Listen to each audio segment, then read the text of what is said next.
Hey folks, how are you? Do you know that letter T and even D do not always sound like T or D in native English? Do you know the way we pronounce them really depends on the sounds before them or after them in spoken English, in native spoken English? In this video, I will show you 5 rules which, if you understand and use in your English conversation, will make you sound much more fluent and native-like, especially if you're a fan of the American accent. Before I tell you about the 5 rules, please subscribe to SLAN and hit the notification bell so you're notified of future videos. Don't forget to like the video and leave a comment for me if you have any questions. Okay, so 5 rules to pronounce letter T in native English. Rule 1, aspirated T. What is an aspirated T?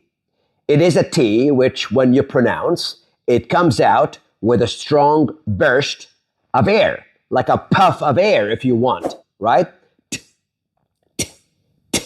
Can you hear that puff of air? Try it. But before you do, grab any piece of paper, okay, and hold it in front of your mouth as you say, for example, the word top, top, top.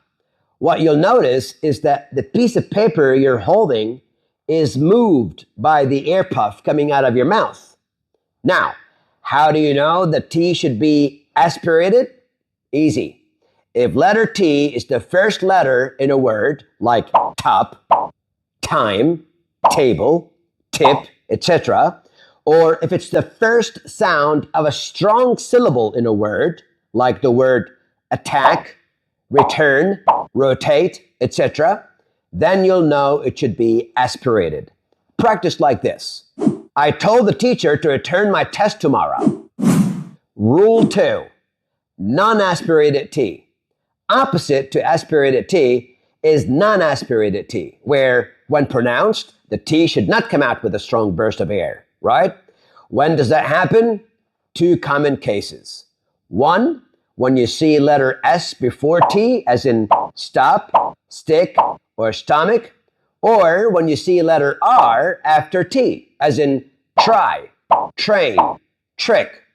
Now, I don't know if you noticed, but when I pronounce T before R, it's almost as if there's ch sound between T and R, like train, trip, trail. Practice like this. Steve, stop trying to trick me. Rule number 3, tap T, also known as flap T. The word tap or flap means quick touch, quick touch. So to produce the tap T, the tip of your tongue will very quickly touch the area before your upper teeth, as opposed to pressing against it. It's only a quick touch, right? And as a result of that quick touch, T sounds like a little bit like a D. So rider sounds like rider, and bitter sounds like bitter, and ladder sounds like ladder. So when do we pronounce T like a tap T? Well, when you see T or D between 2 vowels. It is normally pronounced as a flap T, especially in American and Australian. Look at these words: waiter, water, beetle, and fatal. Notice how the sounds before and after T are both vowels. And here's the interesting thing. That is not only true in words, but also in groups of words. For example, get it out of here. Get it out of here. In this sentence, T in get and T in out are both tapped T's. Why? Because the sounds before them and after them are vowels. Practice like this. You'd better get out of here before Betty and Robert are back. Rule 4, glottal T. Also refer to it as the glottal stop, because instead of using the tip of your tongue to stop the air or sound, you're cutting the air off from the throat. And that sudden air cutoff creates a sound that is similar to T. The glottal T is used quite a bit in some regions in Britain and to a lesser extent in America and Australia. Americans and Australians may use it mainly with the T at the end of the words, especially function words. Okay? What do I mean by function words? Words like what, at, that. Especially before words beginning with consonants the, b, p, and k. For example, what the heck are you talking about? What business do you have here? What person would do that? What kind of work do you do?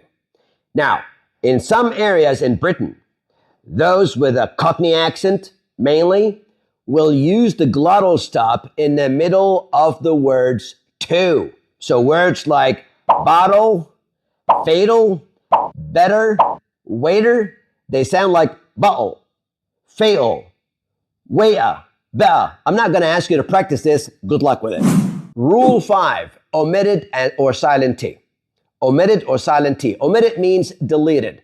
That's when the T disappears altogether, just as if it's not there. In some words, the T is originally silent, meaning you must not pronounce it because pronouncing it would just be wrong. For example, you can never say listen, listen, not whistle, whistle, not castle, castle, hustle, and bustle. Notice how in all these words, the T comes after S. Remember, the silent T in these words is not optional. It must stay silent. But in some words, mainly in those where T comes after N, silent T is optional.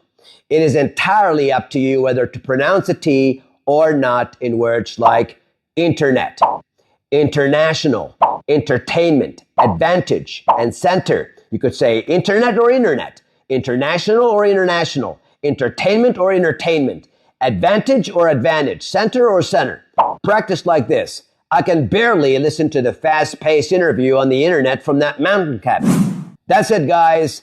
Hope you found this video helpful. If you did, please subscribe and like the video. Thank you very much for watching, and I'm looking forward to seeing you soon.